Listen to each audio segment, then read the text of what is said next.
Olá a todos e todas, eu sou a professora Walterlina Brasil, do Departamento de Ciência da Educação, campus de Porto Velho, Universidade Federal de Rondônia. Bom, se você está assistindo essa fala minha gravada, é porque houve um desencontro ou um contratempo relacionado à minha conexão. E então, para não faltar com a organização desse projeto que eu venho sendo parceira eventual com o Dr. João Maurício, né, colega do campus de Rolim de Moura, eu me permiti, né, uma alternativa caso ele deseje manter a minha exposição, né? Porque eu estou numa atividade de pesquisa e em algumas áreas é possível que não tenha conexão. Tudo isso acontece ao longo do tempo, ao longo da previsão do projeto, né? E estamos aqui. Eu queria aproveitar a oportunidade, então, para saudar quem estiver presente, quem vir assistir esse vídeo, e também o Dr. Wagner Geminiano, né, que vai debater esse tema e bastante provocante, né, que é o processo revogatório do novo ensino médio, mitos, realidade e caminhos, né? Um tema bastante atual, né, que discute questões fundamentais, né? A própria organização do projeto de extensão coloca em voga temas fundamentais e esse não só atual como fundamental. Eu peguei, então, o recorte que o professor João me deu, em especial, e trago aqui essa conversa para que vocês, né, identifiquem quais seriam os possíveis mitos, né, onde nós estamos, e gostaria, na minha fala, também de pontuar algumas questões sobre Rondônia, tá bom? É óbvio que para tratar do novo ensino médio, no meu caso, né, debatendo aqui com um historiador, um professor de larga experiência, né, pelo que eu pude ver, que é o professor Wagner, eu queria deixar aqui essa provocação. Né? Você coloca o título, tá? Você coloca o título. Eu, antes de fazer a gravação da minha exposição, né, fiz a seguinte pergunta: onde está o vai e vem da discussão sobre o novo ensino médio e sobre revogar ou não essa proposta, essa lei, né, que é uma legislação que não é de hoje, ela tem um passo a passo, tá? E teve uma live muito recente que me chamou bastante atenção, que era vários sindicatos discutindo o que significaria, em termos não só de volume de trabalho, mas de logística própria, se manter o novo ensino médio da forma em que está. Porque, em síntese, o ensino médio, a lei quando veio, ela deixou praticamente os sistemas de ensino a Deus dará. Sabemos que o regime de colaboração ele ainda não está claro para os diversos sistemas de ensino, é um desafio que nós temos acumulado desde a CONAI. Porém, né, vocês veem aqui, é um grande debate, né? E são várias posições. Vocês vão entender por que eu estou deixando essas imagens para vocês verem, mas você vê aqui, ó, por exemplo, a Confederação Nacional, não é que eu queira reduzir aos títulos, é porque aqui é a minha primeira reflexão. Quem está debatendo e qual voz está sendo representada? Por exemplo, a Confederação Nacional dos Trabalhadores em Educação, ele tem cobrado respostas em relação a essa consulta pública que está sendo proposta. E a outra vertente, além dessas respostas que precisam ser dadas, né, a outra vertente é o quanto a implementação não é prematura. Seria prematura a implantação do novo ensino médio? Então, adicionem o título, né, a defesa de que revogar não, ajustar sim, porque está em andamento, já afetou a vida de milhões de pessoas. E aí eu acho importante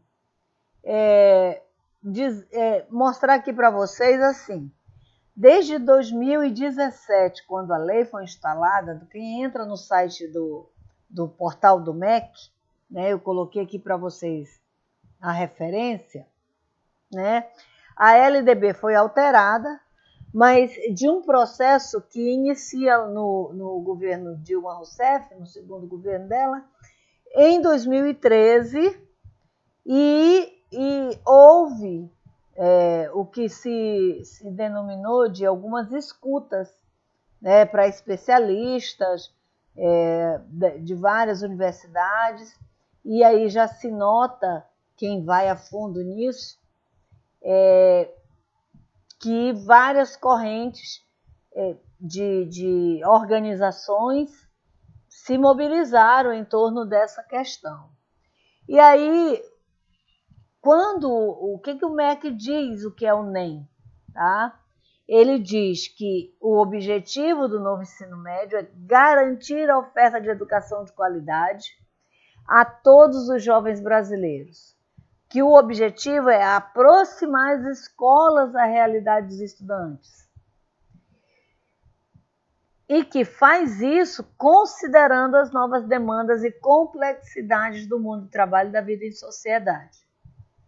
Quem leu o documento referência ou as várias versões dos relatórios até chegar à legislação, percebe que essa é uma fala, uma escrita muito presente. E o MEC diz que também o NEM é um currículo, tá? Então nós estamos falando aqui, e é interessante debater com base nas teorias do currículo, inclusive as teorias críticas e pós-críticas, que contempla a formação geral, orientada pela BNCC, então uma articulação, uma vinculação profunda entre as ações da BNCC, que também não é uma ação de hoje, ela vem ao longo do tempo se consolidando, né, na iniciativa de ser a referência para os componentes e conteúdos curriculares da educação básica, né?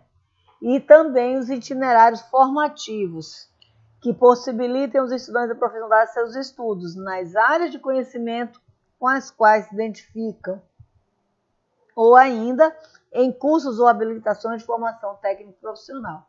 Essa é uma parte do que o MEC disse, né?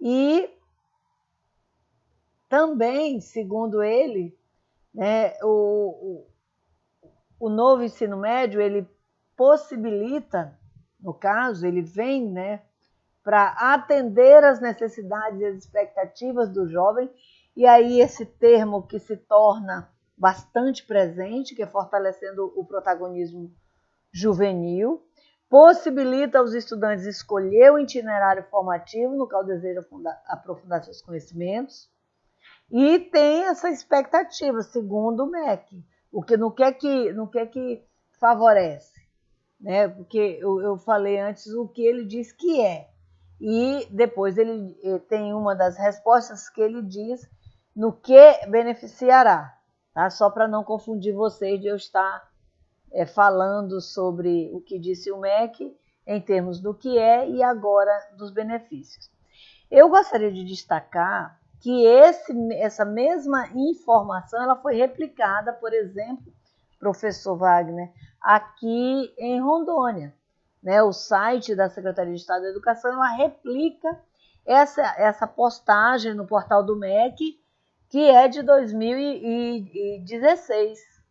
Tá? Em 2017, essas informações, no caso de Rondônia, elas estão também disponíveis na íntegra do que diz o MEC, sobre o que é e o que seria benéfico ter o novo ensino médio.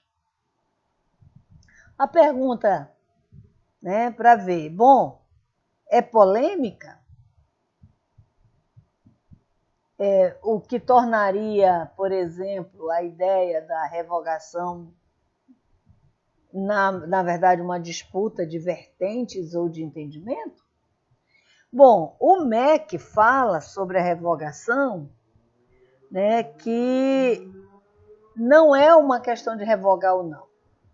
As manifestações oficiais que a assessoria de comunicação vem publicando é que passa pelo debate sobre a melhoria da qualidade. Aliás, a qualidade é a palavra de mote para que sustentar a reforma do ensino médio. Está lá nos objetivos, inclusive. Tá? O CONSED, o Conselho de Secretários de Educação, ele entende que a revogação ela não é o caminho para tornar essa etapa mais atrativa aos estudantes. Então, vejam, o MEC e os secretários de educação. Mas quando a gente vai, então, para os especialistas, para os movimentos sociais, eles dizem, olha, por mais que tenha uma trajetória, esse novo ensino médio ele não teve um debate com a sociedade, o que faz com que ele possa ser um processo pouco compreensível e pouco execuível, exclui disciplinas, tá? E a realidade prática dos itinerários formativos é bastante caótica. Como eu disse ao início da minha fala, me parece, né, e que se está dando informações, em muitos casos concretos, de que se deixou os sistemas de ensino, os municípios, as secretarias de Estado, ao Deus dará.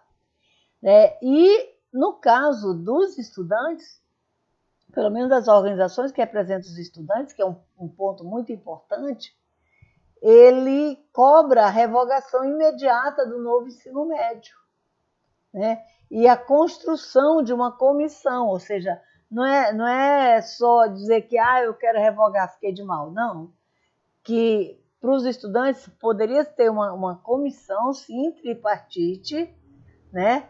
E que se elaborasse uma lei com essa audição necessária, desculpem, a falta de hábito aqui com a tela novamente. Agora, o que fazer? Né, que é o aspecto da realidade. Nós inovamos, aqui eu peguei, me faltou digitar o nome, mas do sociólogo Simon Schwarzman, que é um sociólogo mineiro, né, um professor que tem estudado muitos dos fenômenos da educação nacional, né? Mas no que tange ao ensino médio, o que eu queria chamar a atenção é o seguinte, olha só o que ele diz, é uma pessoa bastante experiente, nós, independente da epistemologia, mas esse comentário eu quero que vocês deem um pouco de atenção. Ele disse assim, parte da confusão, que ele se refere à confusão desse novo ensino médio, tem a ver com uma estranha classificação das áreas de conhecimento adotada pelo MEC, tirada não se sabe de onde, né? Não tem que justifique isso, você não encontra alguém que diga como é que essas classificações se consolidaram, né? A ponto de estarem presentes e que acabou entrando na Base Nacional Curricular e na lei como definidora dos diferentes itinerários de formação. Essas áreas seriam linguagens, que é uma salada que inclui inglês, educação, física, dança, língua portuguesa e tecnologia de informação, ciências da natureza, ciências humanas e matemática. Cada uma, note, menos as ciências humanas com suas tecnologias. A interpretação literal da legislação indica que estas áreas deveriam ser também os itinerários formativos, a serem oferecidos, sobrando ainda um quinto itinerário, que seria o da educação técnico-profissional. O que se entende, o que se quer dizer com isso? Né? Eu, no caso, trazendo aqui para vocês, inovamos.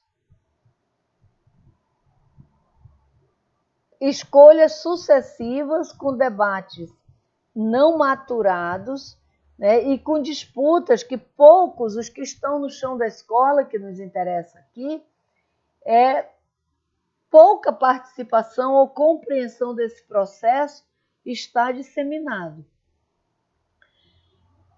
Resumindo, não sabemos como fazer uma reforma adequada para o ensino médio que não expulse os estudantes da escola pública e não esvaziem de sentido os alunos da escola privada. O que temos são propostas de caráter prescritivo no campo do desejável para o público de 15 a 19 anos. Porque também entrou no debate que o ensino médio passasse a ser de 4 anos. Né? Uma discussão entre a parte da profissionalização. Então, a meu ver, essa é a realidade da discussão. O que os estudantes propuseram é uma metodologia de trabalho, mas, concretamente, o ensino médio, como aquele lugar, né, aquele recheio de sanduíche entre a educação fundamental, que ficou ainda particionada com Fundamental 1 e 2, e o ensino superior é ainda um lugar para se pensar no conteúdo, no currículo e nas experiências formativas desse ensino, né?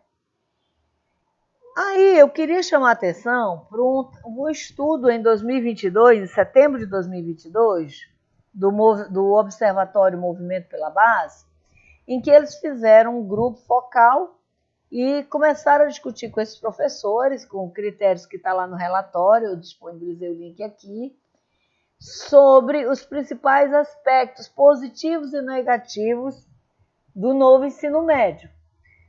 Não digo que é um trabalho de referência única, mas que busca, pelo menos de modo não só quantitativo, entender se haveria questões positivas no novo ensino médio.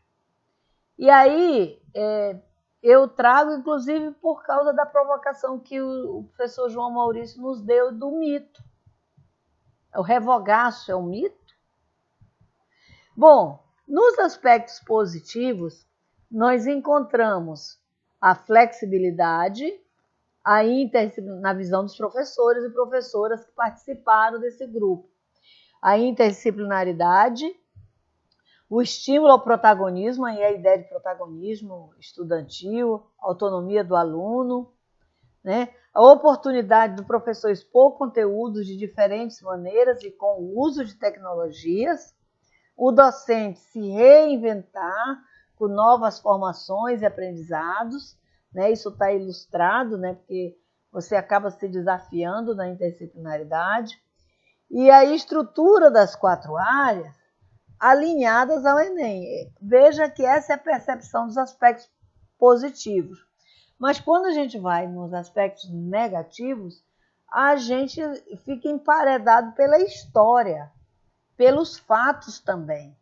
Ou seja, aumento da carga horária, o que gera o estímulo à educação integral necessariamente sem os investimentos que uma educação dessa natureza exige, falta de padronização do modelo aplicado, inclusive da mesma rede e nas diferentes redes, ausência de incentivo para a capacitação.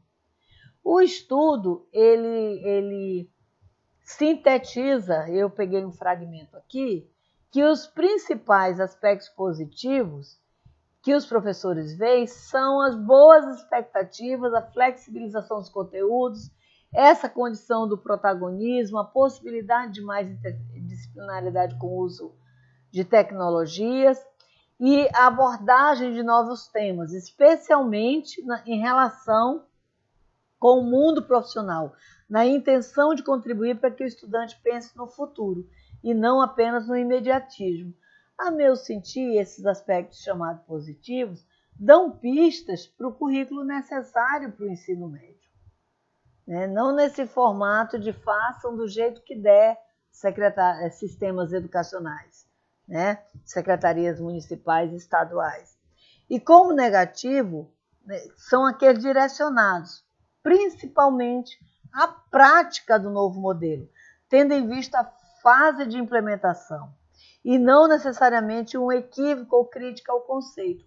Até porque, de fato, uma escola viva, uma escola mais interdisciplinar, uma escola com acessibilidade tecnológica, e a tecnologia não sendo reduzida ao uso de equipamentos, mas à interação e aprendizagem, realmente não tem como criticar esse conceito. Mas tem outro elemento também. Na hora em que você cria um currículo que pode se autogestionar e se autorreproduzir, a quantidade de pessoal, em termos de professores, profissionais, para suprir essa demanda que certamente se amplia, não está calculada. E é necessário calcular. E ter também os programas de formação presentes. Eu queria ilustrar, então, para caminhar aqui para o final da minha fala, o que aconteceu em Rondônia. Olha, desde de 2020, eu não vou... Está muito pequeno para vocês, eu sei, então eu só quero chamar a atenção. A Secretaria de Estado da Educação, ela atua em 2020 para implantar o ensino médio com a carga horária de 1.040 horas. E ela faz em 20 escolas piloto da rede pública. Por quê? Porque a secretaria ela tem que se precaver, mas tem um plano de que as escolas pilotos elas vão se ampliando a ponto de alcançar todo o sistema. E em 2022, a última portaria que foi divulgada no site da SEDUC, ela institui já uma comissão de implementação do NEM no âmbito das escolas estaduais, ou seja, chegou do piloto, e passa por instituir um grupo de trabalho, porque tem um documento orientador de 2018 do Ministério do MEC sobre o acompanhamento do processo de implantação. Então, assim, você vê que o que os sistemas têm a fazer, de certo modo, é o sistema se ajustar. E aí, tem algo que é interessante, por exemplo. Em 2020, plena pandemia, nós tivemos a escuta da sociedade para entender melhor a visão que essa sociedade teria do ensino médio. O que eu gostaria aqui de trazer como inquietação, professor Wagner, professor João e audiência? Não era o caso de recontar esse período de implantação? Mas já foi recontado. Não, na minha percepção não foi. Tá? Eu entendo que é um período muito desfavorável para a gente fazer um trabalho dessa envergadura. Porém, temos que reconhecer que no caso de Rondônia, professor Wagner, a participação, o quantitativo que tem de resposta nesse processo de escuta é bastante significativo, a meu ver. Então, mas...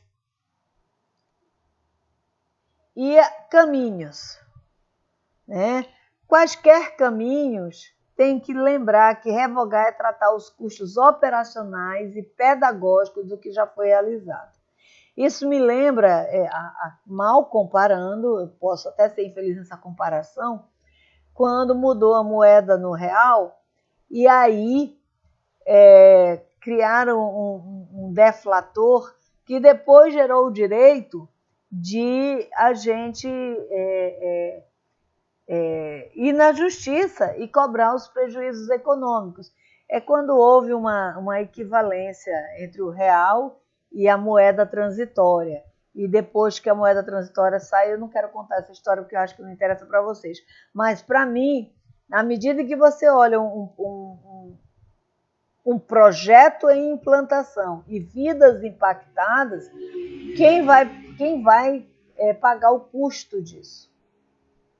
Em termos de currículo, de acesso, de alinhamento com os processos seletivos do ensino superior que existam, embora a diversificação seja muito grande, mas não se trata disso, se trata de que é preciso uma certa harmonia, ainda que a harmonia seja um desejo também.